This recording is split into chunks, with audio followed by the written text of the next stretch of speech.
Gonna get a hallelujah. It's the Going On podcast with the Rap Critic and Muse. Muse, how you doing? I'm doing just fine, RC. We got two very fun requests this week. I didn't get a hallelujah out of this co-host.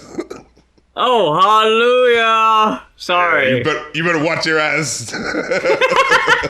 You better watch your P's and Q's. I didn't get a harumph out of that guy. Harumph.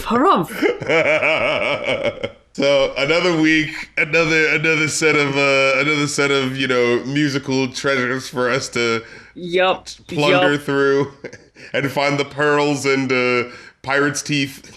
And whatever. I didn't. Last year, I believe, we talked about the Macy's Thanksgiving Day Parade. Is there any fucking thing to talk about this year? I don't know. Dude, I'm not paying no fucking attention. Did you not watch this year? No. RC, I'm disappointed. I was living my best life. Having a Friendsgiving with a couple of close folks, you know what I'm saying? Living my best life. No one talks about that song anymore. I haven't heard it in years. It's a damn shame. It was the anthem. It really was. It was a song at the time. I don't have many traditions anymore, RC, but the Macy's Thanksgiving Day Parade is that's gonna stick around no matter how much I side-eye it every year. Someone do a backflip or something? Did someone do a backflip or something? Back again, we've got the two all-stars of Going Off Podcast album review requesters here. Starting off first, we got... Sorry, my dog's being funny and I can't just carry on ignoring it. Well, tell the people. He's not even trying to make it warm, because it's warm. He's laying on a heating pad, but he's also, like, nesting on top of it. So he's, like... He's messing up his bed. He's just messing it up. Yeah, he's just scratching and knocking shit off his bed. There he goes. No. First off, we got Dr. Goatman requesting Crawler by IDLES. Their fourth studio album, RC. I've listened to a few IDLES records before. Not this one, so this was my first time through. And, goddamn, fuck. This album is a goddamn brick in the face, if I dare say so. Oh, my Lord. Balls to the wall, attitude, almost non-fucking stop. The first song is this weird slow build entitled MTT 420RR. Like, what? Yeah, it's the brand of the motorcycle he got in a crash on. Oh, shit. So, half of this album, because it comes up sparingly, the motif of addiction and alcoholism and all that. Oh, it was February, it was cold, and I was high. Yeah, it really sets the scene with that and doesn't let you forget it.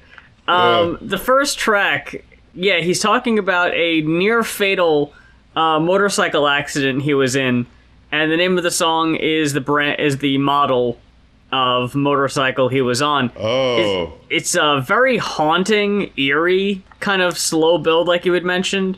Yeah. It puts you in the mood and the mindset of, like, really reflective and thinking very much about this accident. Like, it doesn't give you much of an option to not think about, like, every fucking thing he's saying, talking about, like, the driver was degloved. Yeah. Like, ugh, yeah. God, ugh. The production is so open. I was like, is this like Quiet Storm EDM metal? What is this? Like, it's very weird too because every IDLES album I've heard is very in your fucking face, and it gets there eventually on this one. Yeah, but with this track, like the drums like are basically an accent. Like they don't really land. They're more just like, and here's where the Andy and comes in, and then it comes back out. It's like, what? It's like, are you never gonna drop? Like, what's happening? I couldn't really pick up on it in the recording, which is a shame because the process itself sounded so interesting. Was that they recorded the beat, and then they had it on, I don't know what kind of disc it was, but it's a kind of disc that is very flimsy, and it deteriorates as it plays. Like a paper disc? What the fuck? I don't know. They said it was practically liquid. I don't know enough about recording. They used to sell at cereal boxes or something, you know? Maybe. And essentially, they played it enough times over and over again that throughout the length of the song, the disc is deteriorating as it's playing. You can't really pick up on it as much as I would like to have. Like, I went back after reading that, and I was like, ooh, let me hear it back and see if you could hear it kind of fall. You can't really. So it's like, I love that they did that, and that sounds metal as fuck, but I couldn't really tell, which is a shame. But outside of that one, the motif of addiction continues on the wheel, which is more of an in-your-face track, but goddamn, is it depressing. Boy, oh boy. This is the payoff of the build-up of the first track. The fuck, can I get hallelujah? Can I hear it from the back now? Yeah, because as you mentioned before, there's parts where it sounds like it's building to something, like it's ramping up, the first track, I mean, that it's ramping up to a big drop, and then the drop doesn't happen. Instead, the song only gets creepier as it goes. Like, it just kind of like, it drops, but it drops down. And it's just like, ugh. So you're even lower than you were before. Yeah. So it's an anti-drop. It is. So the wheel is, he's telling this story that he remembers pleading, which is such a terrible picture to paint. Pleading as a child with his mother to stop drinking, please. You're ruining everything. I can't handle this. This is too much. And then later in the song, she's like, I miss your brother. I'm gonna try to make up for it with you. And it doesn't, because essentially when you read along with Genius, like, by the time he was 16, he was having to basically take care of her.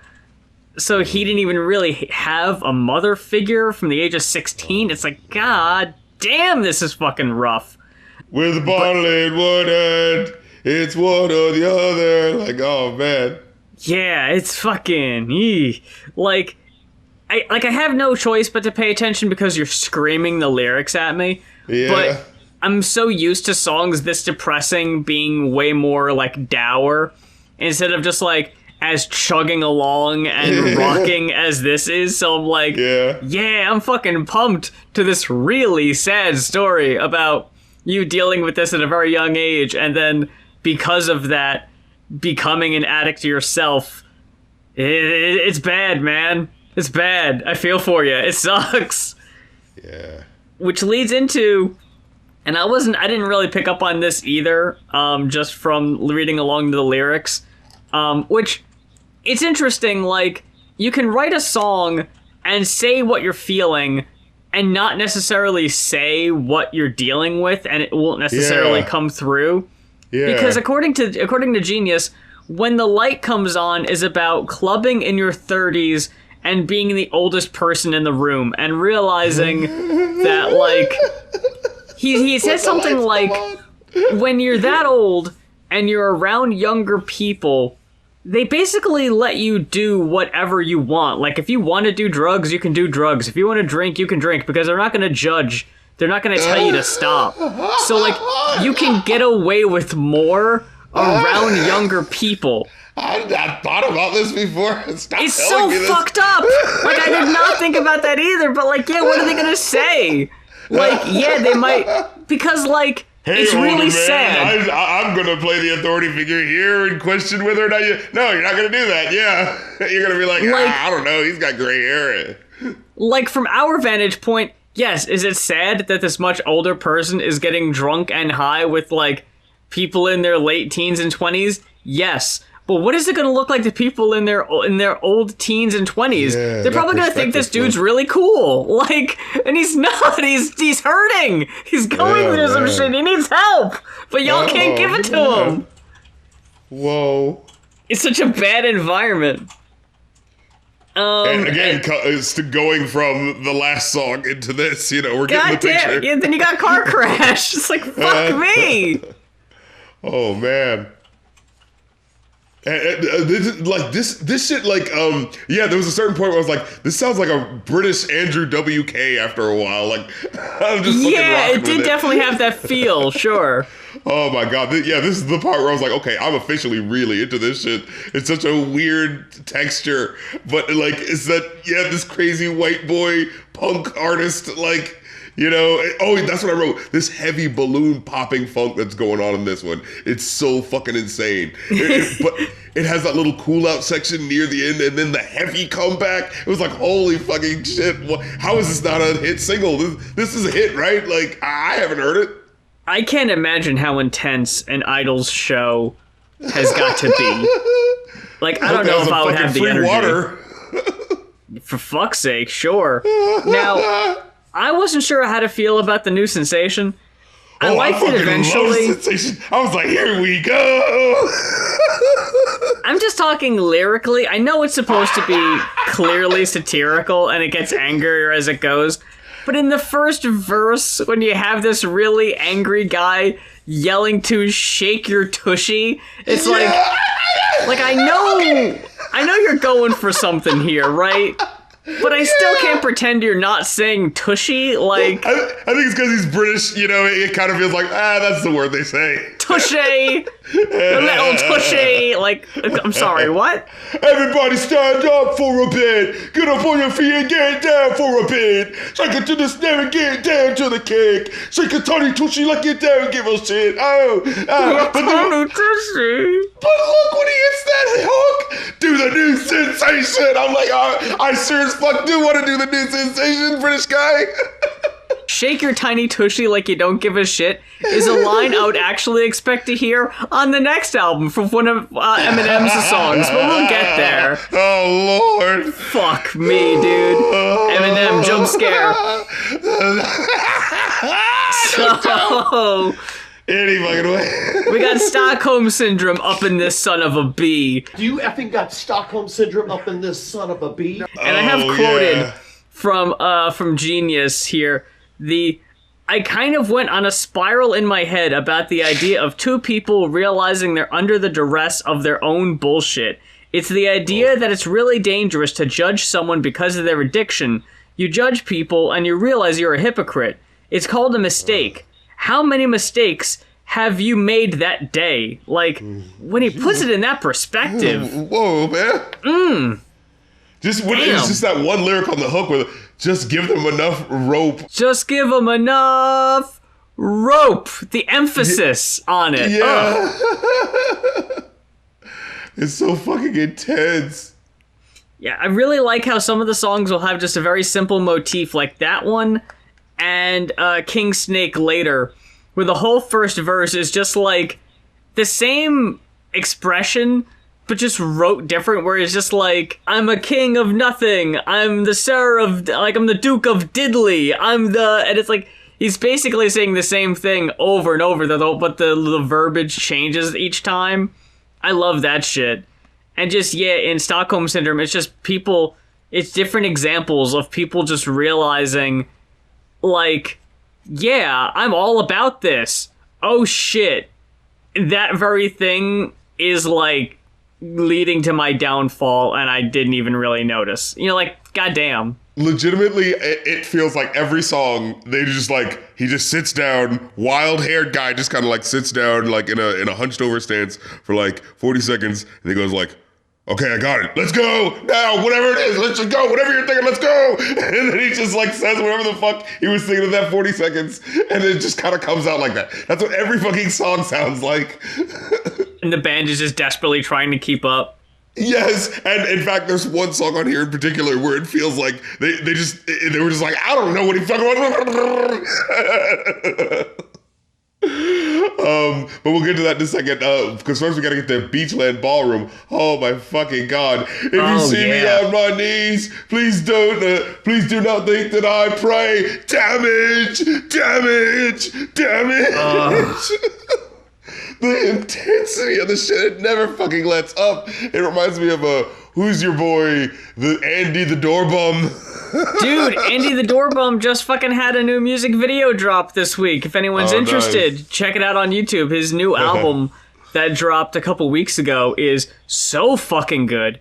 And it's got a very, very interesting music video that goes along with it. So if y'all have never seen anything visually from Andy before, which I'm going to guess is probably most people listening to this show, check it out. I think you'll be very surprised, and it's probably going to stick with you, because it's a doozy. But one thing I have written about Beachland Ballroom is how impressed I was that the dude sounds so fucking intense, but there are some parts where he kind of switches to a slightly softer singing voice, and it's so soothing. And it does not sound like the same person. Like, I legitimately remember having moments where, like, my brain didn't even register. Like, I remember feeling like, oh, are we onto another album? Because I was like, that didn't sound like the same person. I had to check. Like, yeah. Yeah, it's like, whoa. It's so different, and it makes the switch to the gravelly, pained voice hit even harder. Like, when it switches back, it's like, oh, jeez, like, you kind of lulled me in there for a second, but then you hit me super hard there. Oh, my goodness. And then when we get to, what was it? Crawl. Crawl. Oh, yeah. That riding music. Oh, my Lord. God damn, I'm feeling good. Send the lion to the congregation. I'm like, oh, shit. That was such a dope chorus, yeah. Right. I was like, holy shit. Fucking bar of the album right there.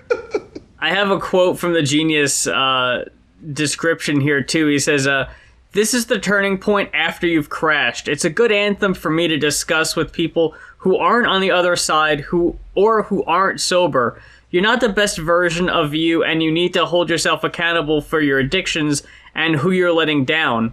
But it doesn't mean that you're a bad person.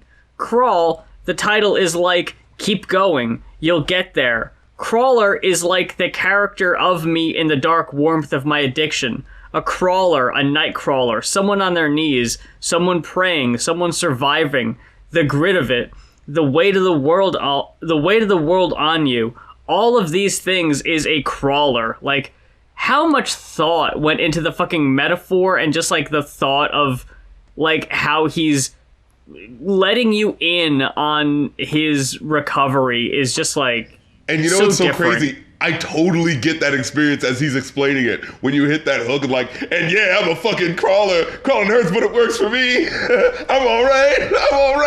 I'm feeling magna-fucking-feek. Magna-fucking-feek. I feel magna-fucking-feek. Right, it so sounds like that guy is like, you know what, things ain't great, but you see him giving you the thumbs up from the shit pile, like, I'm gonna be all right, though, don't worry about me. Like, you know, I got a dog named Lucky with you know, one missing arm and one missing eye, and we're gonna be all right.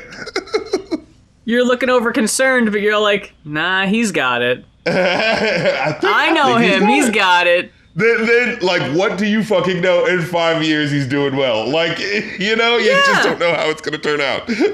He disappears for a year or two. He comes back. He's a totally different person. It's like, whoa. Holy shit, dude.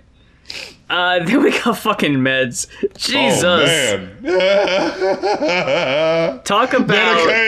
Medicate. Medicate. That fucking refrain will just stick in your fucking head. And talk about screeching atonal sax. It shows up in this track. I think we've got a genre sound forming, a new genre sound forming. Look, I fucking love a screeching atonal sax. You hear it ever so often, and it's one of the most unhinged things.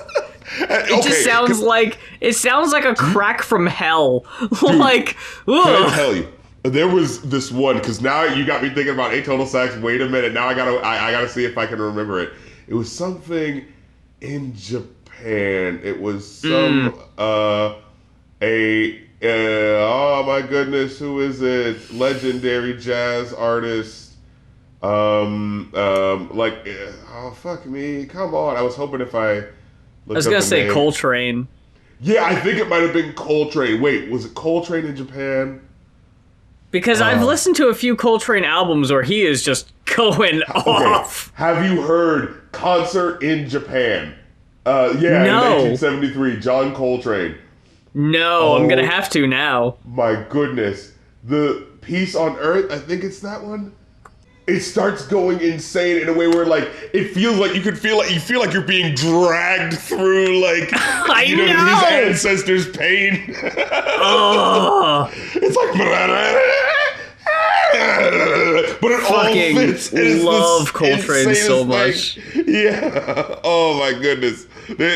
Out of butt fucking nowhere, a Coltrane recommendation, but definitely who knew? Give Coltrane in Japan a listen, ladies and gentlemen. Give John Coltrane his flowers, and if anyone wants to request a John Coltrane album, or for that matter, any classic jazz album, we're open to that shit. Maybe that Love Supreme needs a few extra spins. You feel me? Good times. Fucking great times. Have we ever done a jazz album? We've never done a jazz album. We've done a jazz rap jazz album. Period, my dude. I've got so many fucking jazz CDs right now. I've got a fuck ton of Coltrane, a fuck ton of Miles. I mean, I guess, like, how much can we say? It's like, oh, these two tracks are fucking immaculate. That is true. You'd kind of run out of things to say. Do you remember when that definitely kicked ass? Yep, I definitely do. Yup, sure. Now, if it's one of these, like, underappreciated albums like you just fucking brought up Concert in Japan, I've never heard this one, but I'm listening to it tomorrow for sure. And then we got a very interesting thing on the back end of the album here. We've got 2 examples of 30-second lead-in tracks. Okay, yeah. And that the first probably could have just been on the next song, honestly. Yeah, the first one especially, because I was like, what the fuck even happened? It was so seamless, yeah. Yeah, I sneezed and I missed most of it, like... Yeah, I was like, what? Oh, okay. Yeah, I thought that was very strange, but it was like, okay.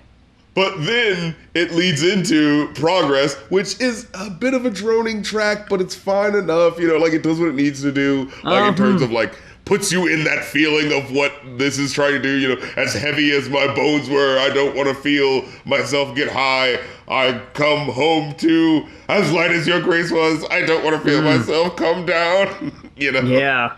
But it just kind of repeats that, and it was like, when you have that realization moment of, this track isn't going anywhere but this, it kind of feels like a bit of a step down, but it's like, but it's fine, I get you. Whoa. Got to expel that phlegm. Then from there, we got the aforementioned King Snake. Goddamn, King Snake is a fucking great track. This track is fucking incredible, man. When it hits you with that pink champagne, I was like, what the fuck did I just listen to? I gotta do a list of like best tracks under a minute. Oh yeah. Oh, it'll be a less than 15-minute playlist. Yeah. I had a CD back in the day. It was called Short Songs for Short People. I think every song was under a minute or under 30 seconds. I'm trying to remember. Were they specifically about people who were vertically challenged? No. No. Like, damn, that's a niche right there. Yeah, short people, but only the part that's only 2X version. Like. Yeah, it's short music for short people. It was put out by Fat Records, the punk label. Oh, sorry, just the short records by fat people, produced by tall gentlemen. Almost every song on here is right around 30 seconds long, and there's... I think it's 90... Yeah, it's 101 songs. Oh, this is like punk type. Oh my god. Yeah, they're all really fast, really short songs. How do you even have time to be like, oh shit, what did I just listen to? Someone's gonna request this, and we're gonna have to talk about every single one. Oh my god, please don't. I'd absolutely love to talk about a super expansive punk compilation with the Vandals, Pennywise, DOA, NoFX, 7 Seconds, Rancid, all of them on here, The Queers, Black indeed. Flag. But I don't know about 101 songs. Yeah, Look, it's like this song kind of started and then stopped. This song kind of started and then it stopped. Here's how we would have to go about this, I think. We would have to pick, like, the top 10 best ones, and maybe the top 10 weakest tracks. Yeah. And just go from there. Because there's no fucking way. Oh, man. Yeah, request that at your own risk if you decide to go down that road. God damn. Request at your own peril. Pass the money door where impossible things requested that the world's never heard before. Whoever requested that Lil B album so many years ago is gonna show back up and request short music for short people, and I'm not gonna know what the fuck to do with myself. Oh man, I cannot believe I just wasted that Dexter's Laboratory fucking going off mix. I didn't put that in the outro. God damn it. I still got something planned, but you know. Okay. But anyways, the cover run is over at Going Off Studios.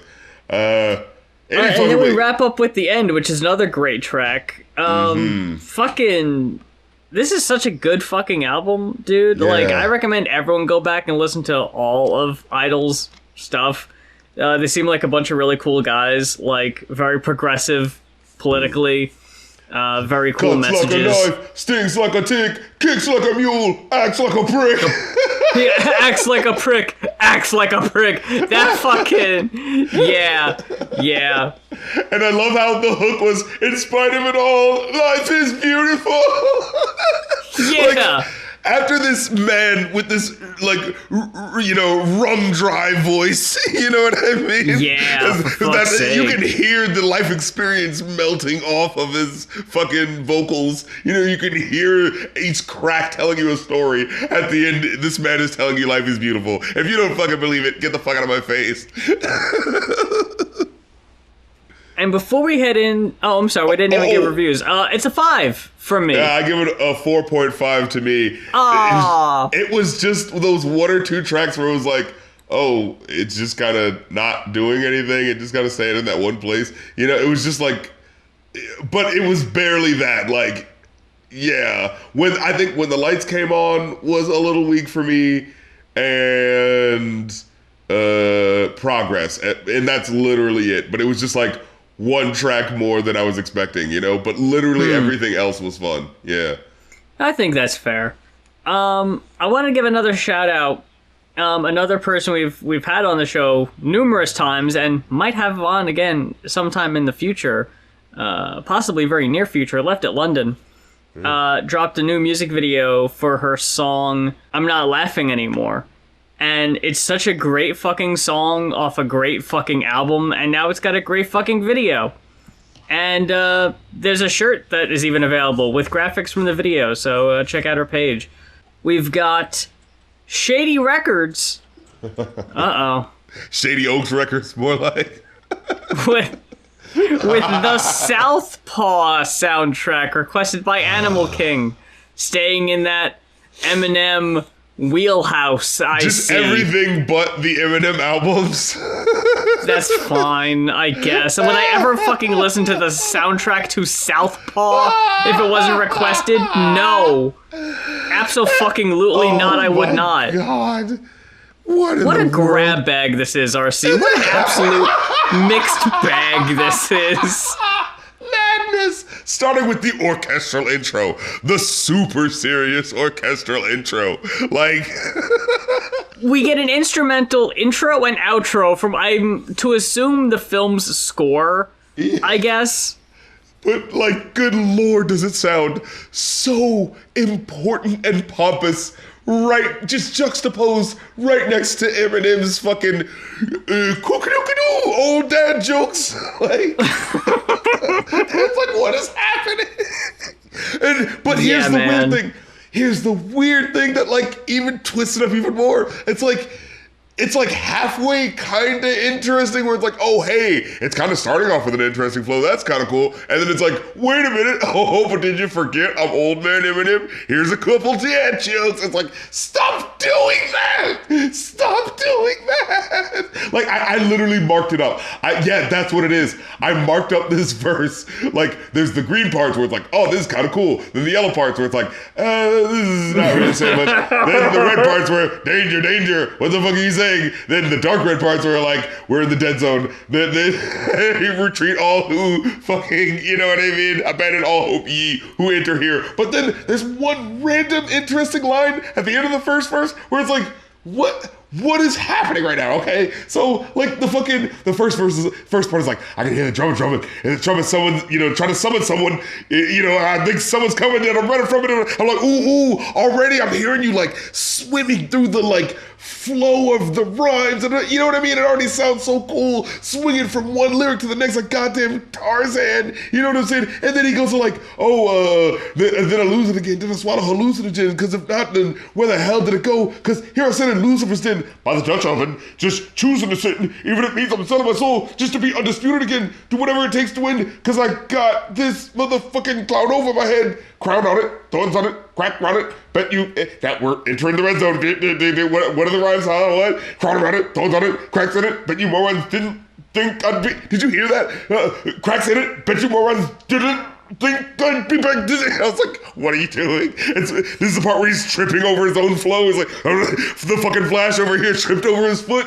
And he's like, how about that? So then now back to the, oh no, oh God, this is the lyric. Oh, I couldn't take it. He says, how about that? I'm somehow now back to the underground, but no matter how loud that I bark, this sport is something that I'll never bow wow at.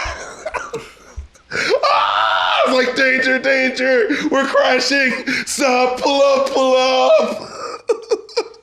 It's interesting, right? And I think you nailed it on the head, that there are some parts, they're mostly full of some pretty corny shit. Yeah. The first song, though, I think is probably his best one. And it's weird because the other songs are Bad Meets Evil, so it's him and Royce. And I feel like he is... Yeah, it probably is the better one. I feel like he's showing out because Royce is there. Right, and he's trying to he's trying to make Royce laugh, or he's probably thinking like, oh, Royce over here talking about some serious shit. I need to lighten the mood with my corny jokes about the Jonas Brothers or some dope shit, some dumb fucking shit. So the first track is Eminem at his purest, I guess, at least purest as in 2015. Yeah. But we didn't mention this, and I wasn't aware until my second listen through, because I wasn't looking at the track listing, that the singing voice you hear on the track is Gwen Stefani. Gwen Stefani. Definitely didn't sound like Gwen Stefani to me. No, that didn't feel like the star-making power of Gwen. That didn't feel like featuring Eve, Let Me Blow Your Mind, Gwen Stefani. No.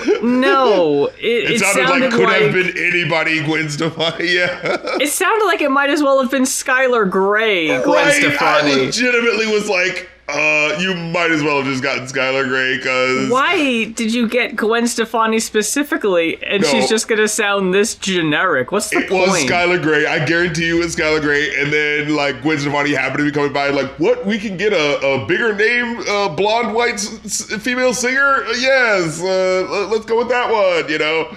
She just happened to be by that weekend. It's like when Britney Spears comes out with a song, but everyone is like, that's not Britney. That's the other person that is credited as Britney, like the person with the slight British accent who like has been going around as Britney for years, but no one's fucking buying. It's that kind of thing, I guess. Yeah. And what was it? So in the first verse, there was like one line at the end where he says, I'm trying to be headstrong, but it feels like I slept on my neck wrong. And I was like, oh, that was actually kind of something. Okay. Like, yeah, you're trying to be headstrong with it. Oh, the thing underneath, like, that's actually kind of clever. But then this hook where it's like, here to stay, even when I'm gone. I'm like, oh, boo. Like, every fucking chorus, writer tries to do the contrast of things, like, your love is so sweet, but it's also sour, like, everyone's always trying to do that. But, like, you gotta fucking try. I'm here to stay, even when I'm gone. It's like that Lil Wayne level of, like, they couldn't stop me, even if they stopped me. Like, no, yes, they would. That's literally stopping you. I think what's the worst part of the song is there's parts where Eminem is trying to do his high-pitched singing along with his rapping.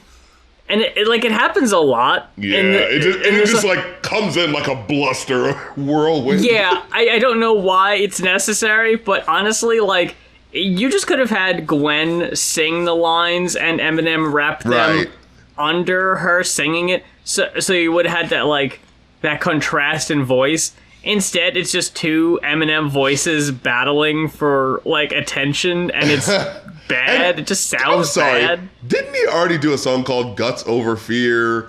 And, this is survival of the fittest. This is do or die. Like, Jesus Christ, man. I don't know. Like, just off the top, I already just thought of two songs that already sound like the fucking Eminem in his fucking gym playlist. Like, goddamn, Tyler, the Creator, did fucking have his number with this shit right here. Like, he just admits that he's just gym playlist, you know, music. You know what I mean? Like, he's basically just turning the song Lose Yourself into its own genre playlist of songs that he makes to, you know, inspire buff dudes to, you know what I'm saying, keep being buff. You know, like...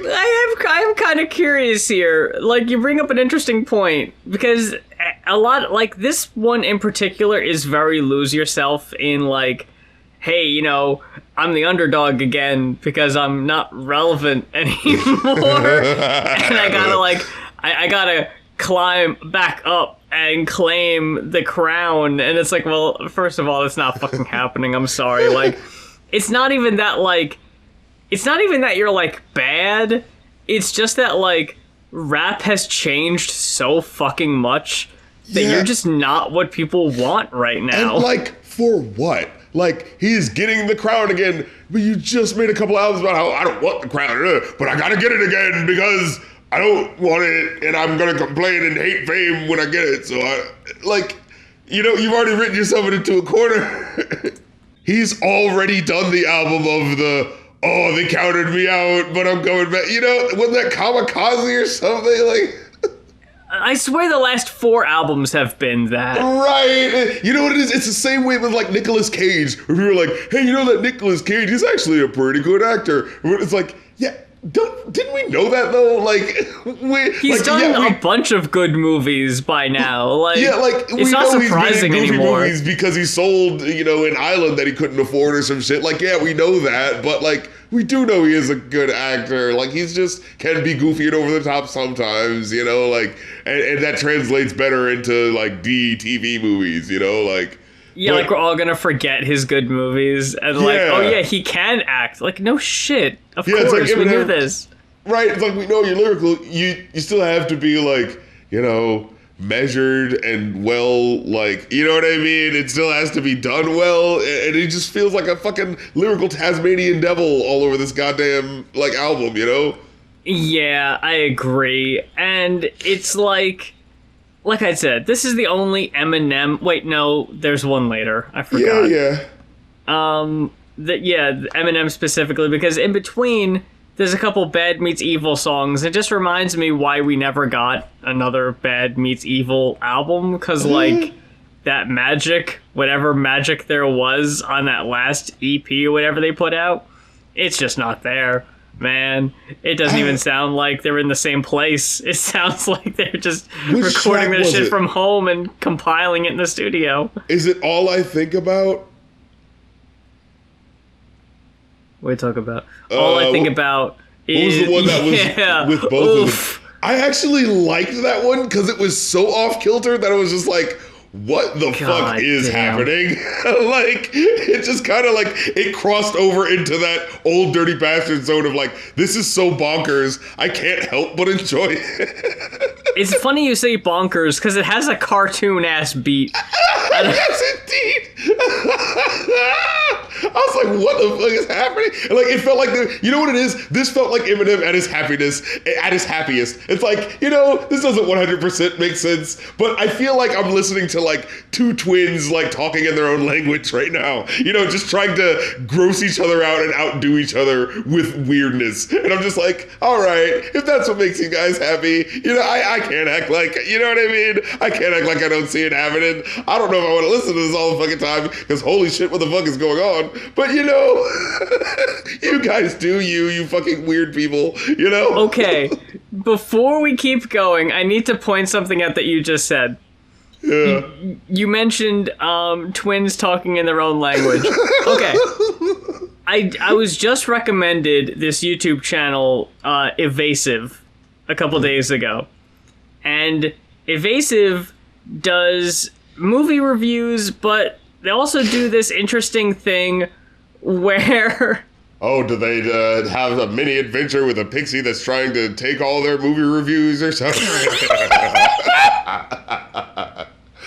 you gotta care about this before you get to the movie review, sorry. Oh, there's a mad scientist who's... I'm gonna make you review all of the... Hey, isn't that like the Mystery Science Theater? Shut up, it is totally different. Oh my god, you're right. Oh no. There's a couple videos in here specifically I wanted to shout out. I made non-binary people watch It's Pat. I made transgender men watch She's the Man. Why? I made gay men watch I Now Pronounce You Chuck and Larry. What? And specifically the one that you reminded me of was I made transgender people watch Jack and Jill. What in the world? I've never seen Jack and Jill, right? Have you? Fucking no. Did you know that in the movie Jack and Jill have a language that only they understand?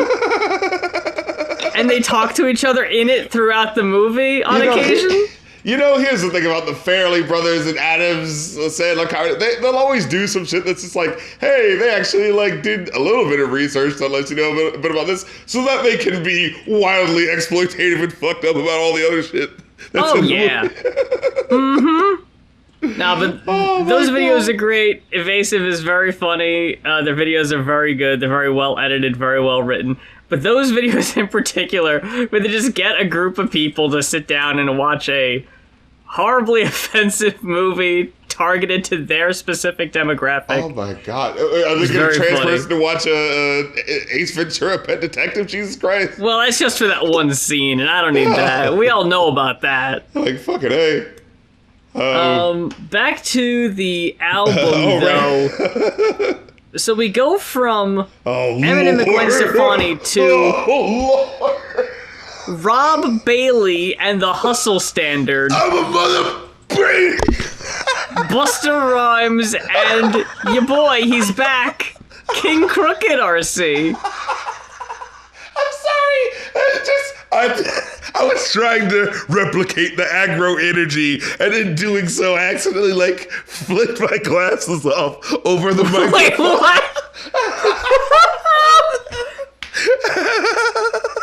Your glasses flew off your head? Yeah, well, because my hand was doing the gesticulation, you see. Ah. So I was going, I'm a mother. Oh, but I've got to bleep the sound because I was listening to the censored version of the album. So it's just so... Wait, you were? Yeah. There was a censored version? Yes, so just to hear, what the I'm fuck? a mother, and then to have the, censored for TV. Oh, no. I couldn't take it. Oh my god. The guy who's all roided up, got tattoos all across his face, looking like goddamn Brock Lesnar. I'm a mother. Censored. Beast. Even in the uncensored version, that's what took me out of the song. It's so over the top. The guy just screaming on the chorus of just shut up, man. Brock Lesnar. Brock Lesnar is the beast. Here he comes bouncing, fucking Busta Rhymes bouncing. I remember, because you pointed out, you mentioned before, Eminem making music for guys in the gym. Oh, and I kind of forgot that, that is kind of what he does now. That I kept having to remind myself, listening to these songs, that they were for, like, a boxing movie. Yes, yeah, that's right. It is like, yeah, that is, like I said, Tyler Creator fucking had his number. And Eminem is just like, yeah, that's what I do now. I just make music for these guys now. Buy vitamin supplements, I guess. Because Beast, that's 100% what this is, and I guess it fit. I don't have anything written down for the song itself. It was just kind of okay, honestly. This is how I felt. You know, that last album sounded like, this is what the 90s sort of like new metal / punk scene would have evolved into, and this is what that guy kind of turned into like 20 years later. Beast sounds like, this is that guy who just listened to Limp Bizkit. This is what he made 20 years later. You know what I'm saying? Like, just Limp Bizkit and like the hit singles from Korn, you know? Like, he was a big Surface fan, you know? He got really into, who was that one band that was really good with the parentheses in their name? Head PE. He got really into Head PE. But, you know... man. You feel me? That's what this song is. Yeah, man. It's so fucking faux aggro, like, Jesus Christ. And then from there, we got... Oh, and you almost forgot Tech Nine's in the song! Oh, he is? Oh! Yeah, he has a third I missed that. And I forget because there's another guy who, like, basically sounds like him doing the flow, you know what I mean? Like, and so it becomes this thing where it was like, when I really heard Tech Nine, I was like, oh, hey, and here's the actual guy doing it. And it's about on the same level of, like, overly wordy, but, like, you know what I mean? And it's like... The thing is, you know I love Tech Nine. You know that's why I made $100,000, right? Like, but like when I was hearing the other guy rapping, and he goes like, you know, again, it's overly wordy, but it's like in service of something. He's like, when I write raps, you have to have a bachelor's in chemistry or a master's in math to be in my actual vicinity, to pass me up mentally, to match my agility from Aspen to Italy. I have the ability to send your ass to Trinity. Oh, to send your ass to the Trinity like death when it's after the Kennedys. I was like, oh, okay. Like, it was a little verbose, but you landed the plane. You know what I'm saying? On a bit of a punchline there, right? And the thing about that wasn't Tech Nine's verse. That was the guy who sounded like he was like trying to emulate Tech Nine. I thought that was actually kind of interesting. When I actually got to Tech Nine, I was like, here to hear it's like, yeah, this is why I kind of feel like Tech Nine's kind of deficient in some ways, because he'll just overly lyricize things in a way where it's just like, but that's not how anyone would actually talk. So the line when it hits doesn't really sound impressive. It just sounds like, oh, this is someone overly jumbling the words to get a punchline. You know what I'm saying? Like, yeah, I heard that. Like when he says the lupus that killed my mother, which is, wow, such a hard one to open with emotionally. Yeah. It's like, it just feels like, it's like, is that for this song? All right, you know? But it's like, the lupus that killed my mother, something really stupid filled my brothers, and now they beginning to treat me ill like others. When real life smothers, I kill like thuggers and bang. And it's like, that feels like, but no one would talk like, you know what I'm trying to say? It's just like, so it's not impressive. It just sounds like, you know, overly trying to impress you, you know, like, yeah. I mean, that's most of this album, is the overly trying to impress you shit. Aren't you impressed by how invested we are in this music? Yeah. How about this corner by Denim? We could fucking skip it, honestly. What the fuck was this? The only thing I have written down besides that it was boring as fuck was that it has a kid's xylophone toy beat. Dude, what the fuck was driving that? me crazy. It was going on, and it was so badly mixed next to what was happening. Like, I was like, what are you doing? Like, because the R&B singer, I'm thinking this is supposed to be like, oh, we're going to get a little melodic, we're going to get verse, chorus, we're going to really be able to, you know, define where we are in the song. Halfway through one of the verses, I'm like, I feel like I'm just floating through, like, musical ocean right now. I'm like, is this the verse? Is this the refrain? Is this the hook? Where are we? Like, he's just, like, this guy was just through composing as he was just singing it. Like, he's just like, oh, I'm going over here, but now I've got a melody over here, and none of it sounds like it fits at all. And then behind this backbeat, we're like, this does not feel like an R&B pop song. Like, this feels like this weird, I do anything for you, girl, I what you want to break up. You know, like, it sounds like that side of the weird sort of, this atonal strangeness. But yeah, I don't know what the fuck that was about. Then this blessing, I would say. Oh, yeah. Action Bronson, Joey Badass, and Rico Love with What About the Rest of Us. What? Definitely one of the better songs on the album. Most definitely. It's like in the top 3. Yeah, for sure. But, like, I will say this much.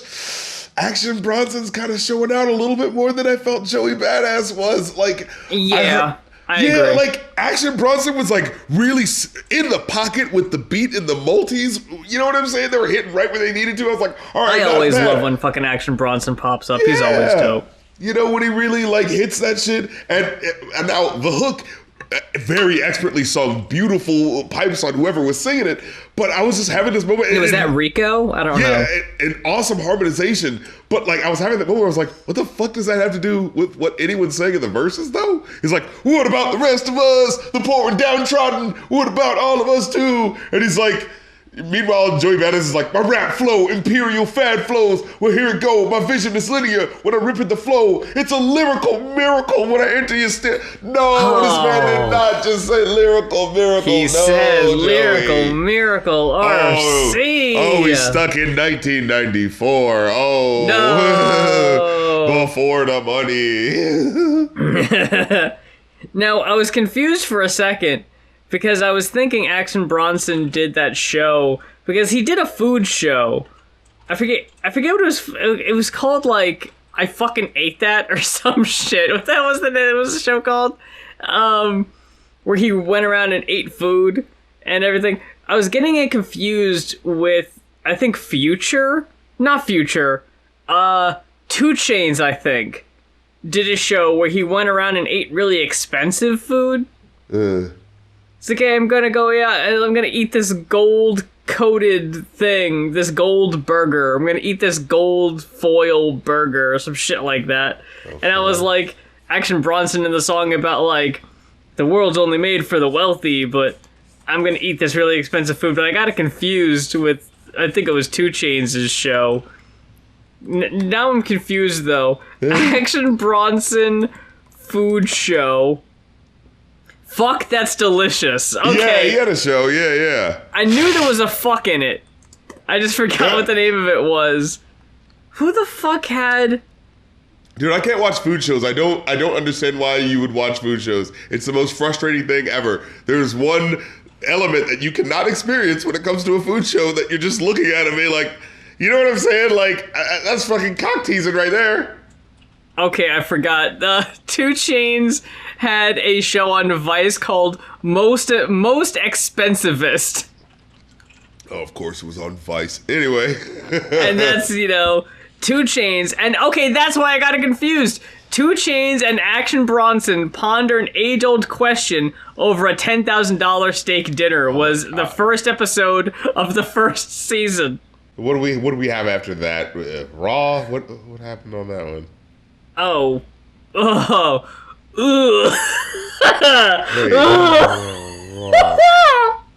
This is dog shit. This fucking song is so goddamn bad. Look, this is the worst song on the whole album. Yes, wait, this was the because there was 2 bad. That's what it was. You said because when you said Eminem was only on 2 songs, I was like, wait, I could have sworn he was on more. Like, oh, bad meets it. Right. Holy Christ. Oh my God. Holy Lord. Okay, and here's what pisses me off. Like, he starts off on a good line. You know, it's like, you could never be my nemesis. You against me is me being a fool and you being an enemy with benefits. It's like, dude, okay. That's fucking brilliant. I was like, oh, okay, that's awesome. And then he's like, I don't consider myself deep when I'm rolling with 30 niggas. That's deep enough or something like that. It's like, that was a bit of like a, all right, whatever. And then, forget whatever the fuck Royce is talking about. Because we get to Eminem's verse, and it is so going through its, around its elbow to get to it, going around its ass to get to its elbow to fucking say this, just fucking reaching to fucking prolong this punchline. Like, I told her I got something for her, sharp and it's pointed, and its head's on swole, hold it like a samurai. She said, whoa, look at that bull, must have a huge ego. I said, is it me you're aiming that compliment toward? She said, yes, my ninja, please get to stabbing this shit. I can miss dropping them drawers, do my black belt and gauntlets onto the floor, zip down my fly, whipped out my confident sword. I'm like, shut up, Eminem. He said, yes, my ninja, RC. What the fuck is this fucking, I am a, this fucking Zeph side shit we got going on over here? Why after Royce's verse did we have to get, I'ma take this chubby, I'ma shove it up that nice round little bubble butt, make it double stuffed. Oh my God. Eminem, pull it out. Wait, pull it out one hole, put it in the other, make a peanut butter cup, bust, we got a golf cart.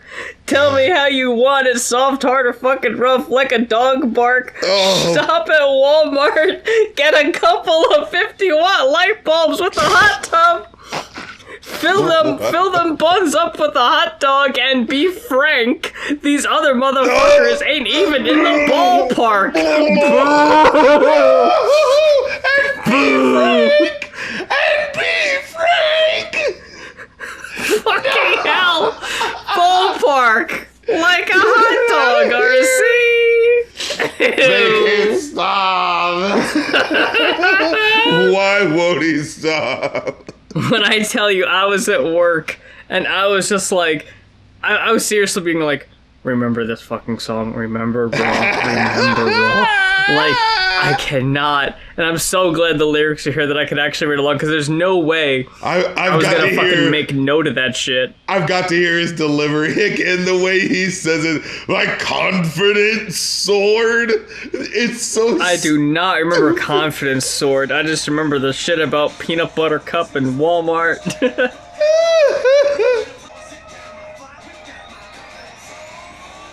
Why did he do that? I don't know. Ew. Ugh, who's rocking with that? Yeah, it was like, who's like, hell Eminem's yeah. penis. Eminem's dick. Eminem's big fucking dick. Who cares, man? And then we get Slaughterhouse. R&S. Oh yeah, real nigga shit. R&S. It's okay, I guess. Dude, and Joe Budden was the most disappointing, because I'm usually used to him being like, he's usually the funny guy who's actually the most interesting, and you kind of hope he would be the breakout star and have it, really get his own thing, But on this one, he didn't really say that much. It was actually Joe Budden that had like a bit of an interesting verse, because he was talking about like, it was a bit of like a storytelling rapper. He's like, oh yeah, once upon a time on that Jersey dock, I had my truck parked in that corner, I had them 18s on the Yappa. But then he has one part where he says, it was interesting, it's like, I'm trying to get his blast on with that mask on, but thank God I ain't pop. Thank God it jammed on him. Pay for having that drop. If he was in our shoes, would have killed us too. So we ran straight to the cops. And I had that moment, I was like, what? Did a rapper just confess to going to the cops? What's happening? What is this? Oh, so shit. I had to like reread. I was like, wait. So I thank God that, like, okay, someone was about to blast on him, but like his gun jammed on him. And he's like, oh, thank God for that. Because if he was in our shoes, if we were in his shoes, we totally would have killed him. So we turned him into the proper authorities. And I'm just like, oh, okay. I mean, all right. Like, I guess that's the right thing to do with it. Are we not listening to a rap song? What's going on right now? And then, what was it? I think it's Royce. He has a line where it's like, park this shit, ride a Lexus with 2 Tech 9s. Kind of ironic how I'm riding with Techs. And I'm like, what? I don't get 2 Tech 9s. Yeah. Ironic that I'm riding with Tex. When you mentioned that Tech Nine was on a song, I was like, oh, well, I remember that line. But I forget what song it was in. Yeah. Yeah, it's a bit of a nothing song. Yeah, it was just okay, I guess. I kind of take what I can get on this album, because there's so much shit. Yeah. Speaking of shit. Well, like, we got Wicked Games with The Weeknd. And, like, okay, first of all, I will say the way he started the song with the, what was the line he said? You know what I'm about to say. It was like, what's the first line? Because I was actually kind of slick. He said, I left my girl back home. I don't love her no more. I was like, oh shit. Like, wasn't that song? It's like, it was that, what was that, Italian Fantana song? You know who I'm talking about. Unforgettable. Ironically, do you remember what artist I'm talking about right now? No, I'm blanking Montana. On what you're trying to say. Oh no, I don't know. Yeah, he had a hit song somehow with Sway Lee writing most of it. And it was like, you are unforgettable. I need to get you a love. Now you wanted you to the bubbly and the good. Why not? And there's one lyric where he says, she left a man at home. She don't love him no more. And so The Weeknd just flipped that in the intro of this song. And I was just like, wow, you just literally took the one cool thing French Montana had away from him. And like, The Weeknd just like, I could make this doper. Like, The Weeknd literally just came over and said, you made that a hot line. I think I could make that a hot song. And plucked that line. Unfortunately, the rest of the song is kind of meh, because it just kind of feels like this is the second draft of what I had for the 50 Shades of Grey or some shit. Yeah. I thought the song was fucking garbage. I was fucking groaning through it. Man, like, I never got The Weeknd's appeal. I never fucked with this dude. And I know this is, like, really early Weeknd. Yeah. Like, kind of before he kind of blew up. But goddamn, is this some really weak songwriting, and like, it's just dull. I think vocally it sounds really good, but what he's saying just feels like, oh, I'm known for doing the, dark Fabio thing. It's like, oh, instead of, it's the 90s and I'm a blonde, muscly armed dude here to take you through the jungle and the vast wilderness or a beautiful landscape here. I'm fucking you on the, club bathroom floor with cocaine. Yeah, that's the fantasy now, right? Yeah. You know what I mean? Over this shtick. Like, yeah, again, like, he always sounds fine, but I never, like, whatever he's saying, I'm always just like, whatever. And this is easily one of his weaker written songs. And for sure. I don't know how this fits in the movie. I don't want to watch the movie. I don't think that's necessary. I almost considered it, and then I was like, what the fuck am I going to do that for? Why would I do that? How are you going to know where they place that orchestral music? Oh, that's true. Right. Oh, it's probably the part where he's trying to figure out if he should go to the war and join, with Desert Storm or whatever, or should he do his dream of boxing, get your head in the game or something? 50 Cent's in the movie? Of course he is. I saw him in the credits, and I was just like, oh, shit. Oh, okay. God. Maybe he performs the song in the movie. Oh, yeah, sure, maybe. He's in a club scene. Yeah. Then we get All I Think About, the second Bad Meets Evil song, and it's bad. Madness. It's I don't know why it has to be so long is the problem. Yeah, like that's what it was. It started off where it's like, oh, it's like one or two verses, and I'm just like, oh, okay, we're just gonna get the third verse, and like you have that moment where you look over and like, this is. Oh, they're gonna keep doing this, huh? Like it feels. You can see them looking at each other. It's like, are you gonna out-weird me? No, I'm gonna out-weird you, motherfucker.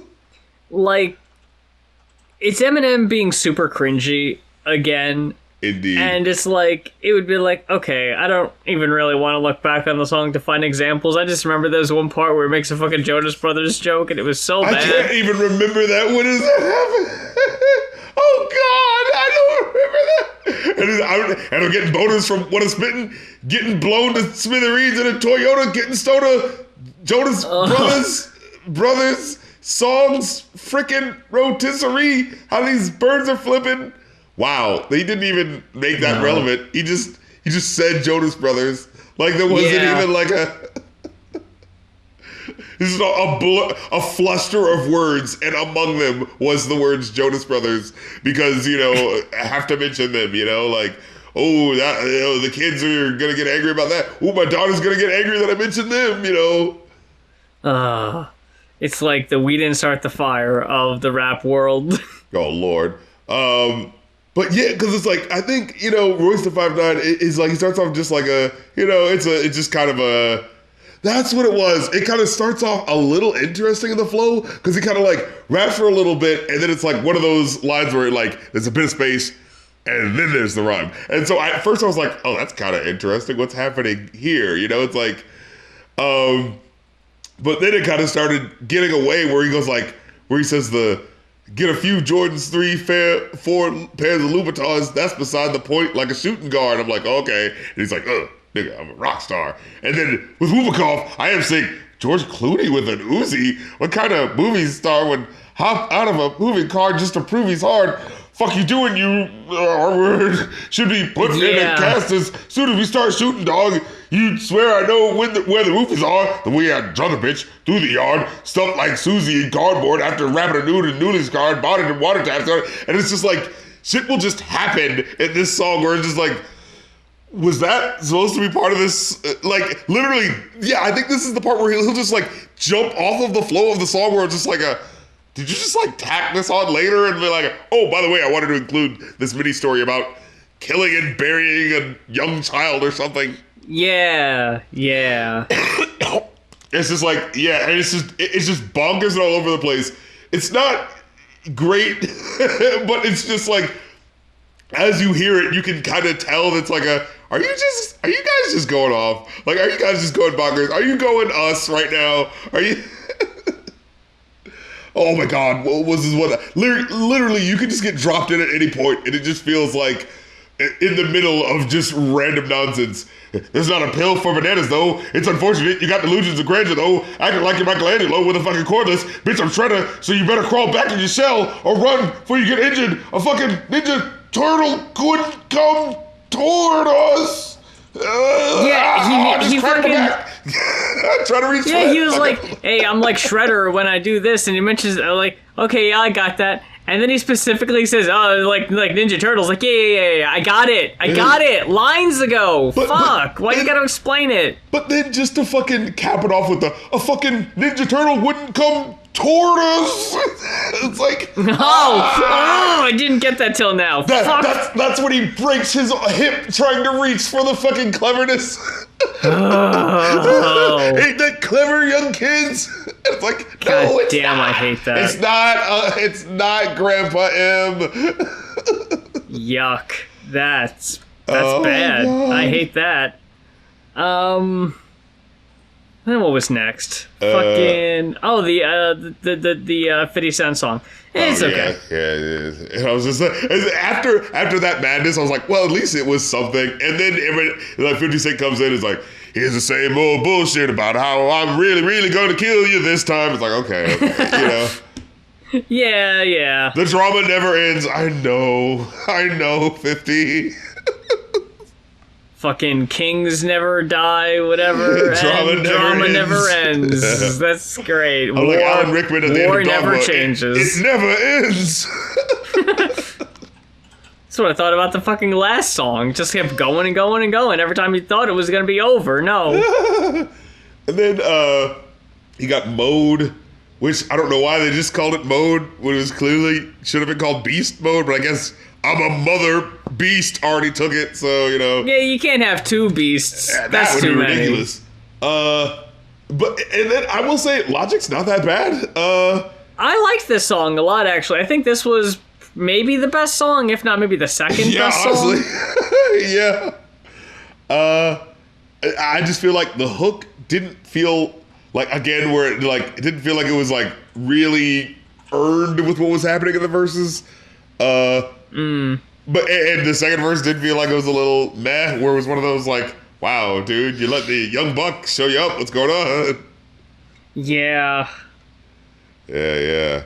I'm trying to even remember what he said. And I was like, wait, because I didn't quote anything from him. I was like, I didn't quote anything either. I was just like, oh, because I think it was like one of the shorter songs too. But I was like, okay. Yeah, and then I had that moment where I was like, oh, this is supposed to be Prime, as in Royce the 5'9" and DJ Premier. It's supposed to be a big fucking deal that they're doing a song together. And I was more interested in Logic.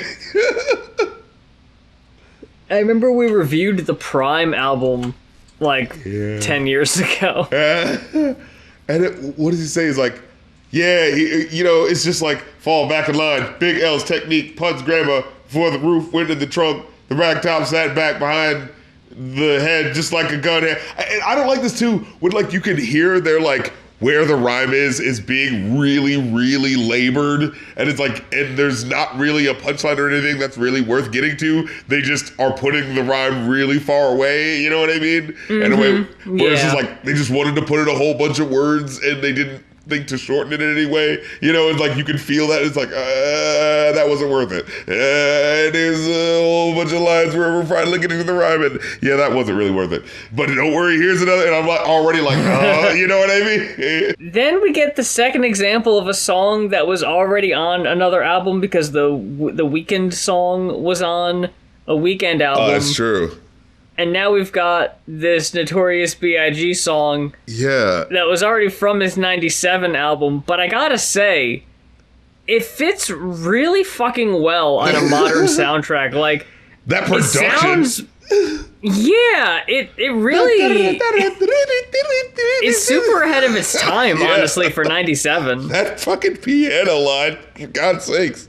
At first, when I wasn't looking at the phone, and I'm honestly not too familiar with that 97 album, I thought they, like, did a fucking Beatles thing where, like, oh, we have Biggie audio, and we're gonna make a new song out of it. Because it sounded new. I couldn't tell the difference. Yeah. So I was like, okay, that fits pretty well. You got B.I.G. and Bone Thugs and Harmony with Notorious Thugs.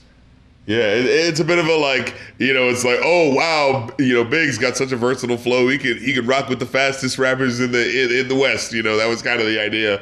But like, I don't consider it to be his best lyrically, but it feels like a sort of like, this is what I'm doing to be able to rock with these guys. Like, you know what I mean? Yeah. So I think he definitely fits in the pocket for sure. But if they did another collab, like I could see it contending with being possibly the better one. You know what I'm saying? Like, it's cool, but it just doesn't feel like as well. I think Biggie also Tupac also did a song with Bone Thugs and Harmony, and it also was like, I remember being like cool, but I don't remember it ever being like, oh shit, Bone Thugs, and you know what I mean? Like, if you feel like you should be having that moment, and I don't remember feeling for me. I know a lot of people are gonna be like, what, these legendary artists, how dare you speak an unkind word? But to me, it always just felt like the song was so long for its length and for what's happening in it doesn't feel like it is like as like pumped, you know what I mean? Like it's certainly a cool song, but it does feel a little just like we're hanging in and just in this 6-minute song for a while, Then we round things out with another Eminem song, Phenomenal! Oh, it's phenomenal! It's phenomenal! Sounds like a fucking squeaky voiced teen in the middle of a hiccup. Phenomenal! And it just keeps in the background. Phenomenal! Oh my God. Over and over again. There's one part in particular where it's like, Eminem does the thing where like, oh, I'm guiding you into the hook. And, he'll do that thing where he's like, kind of feeds the lyrics back into the hook. You know what I mean? And, sometimes it's kind of clever the way he does it. Other times it's a little hokey. But this one in particular, it was the part where he goes like, oh my God. He goes like, show who's big and who's smallest. You're Christopher Wallace. Now picture them as small as plastic and foam, lay flat where you put your dinner plates at and set them on like a placemat. I am phenomenal. And I want you to say that. Like, he keeps it's so like, oh God, stop. Like, he's trying so hard to do I am making an inspirational song and what I do is make you feel inspired. Like, oh my God. Fucking hell, no way. No, thank you. You're Let fucking me done. self-empower you. Let me self-empower you. You can't self-empower anyone.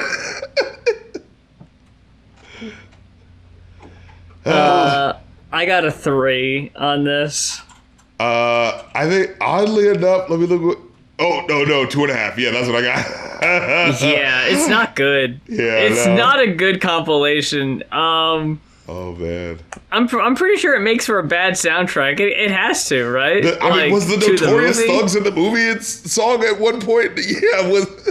That's so strange. Yeah. I can imagine that in the background, he's contemplating, they're ripping off the, Eminem 8 Mile moment where he's like thinking to himself and hearing the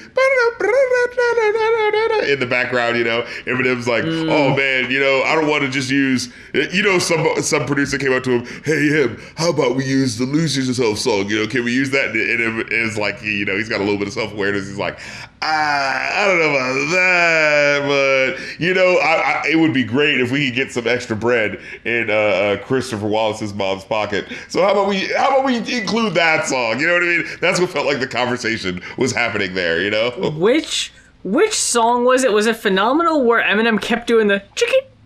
Oh, I think it was that one because that's why God we're not awkward. Damn it, that was hiccup. Obnoxious. Oh, it's phenomenal.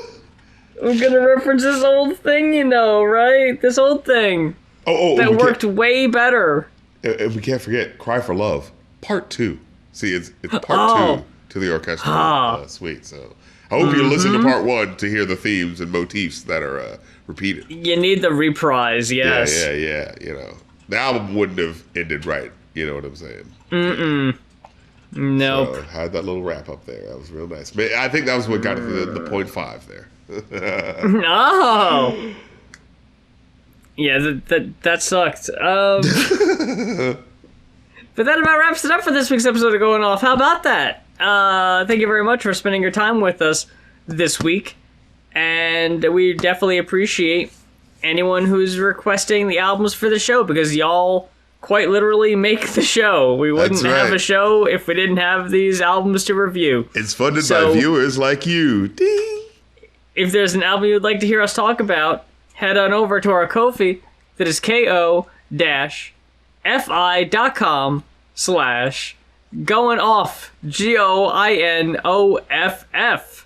We still got the discounted price, folks. We still got spots open. So if you want to get an album request in at a discounted price, please head on over to the Ko-fi post haste before the other spots are taken up. We got all our other links in the description. Our YouTubes.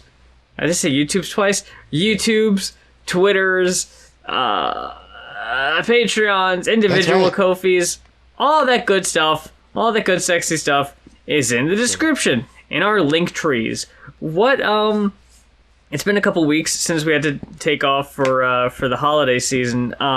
What's going on in your neck of the woods? What you got going on? Oh, your boys popping off with that Patreon, patreon.com/rapcritic, uploading some new exclusive songs. I just uploaded the song Hippo. I'm helping someone like kind of improve as an MC and stuff like that, So it was actually the Animal King guy who's been sending in requests. He was also like, hey, I'm trying to improve as a rapper and stuff. So I was like, all right, let me help you out, So he sent me some of his tunes, and I'm kind of like, okay, let me show you, how I'd mix it up and how I'd kind of give it that oomph, you know what I'm saying? So I'm kind of like starting that as like, trying to teach people how to rap and sort of stuff as a, new venue to possibly, go down, So futzing with that, So if you're thinking about it, Ko-fi.com/rapcritic, get with an act like you want it, as well as making stream requests, like music stream requests, as well as movie requests and things of that nature. So as well as patreon.com/rapcritic, where you get to hear all of that stuff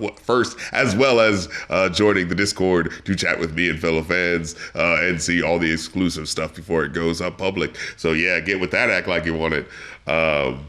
And until next time, right? This is where we're going. Yeah, that's it. Yeah, nothing else. All right, cool. Let's wrap this up. So until next time, this has been the fucking Going Off podcast, motherfucker. I'm Rap Critic. I'm Muse. And this episode, I'm sure, to all of the listeners, was incredibly phenomenal. I had to get it in one more time. God damn it.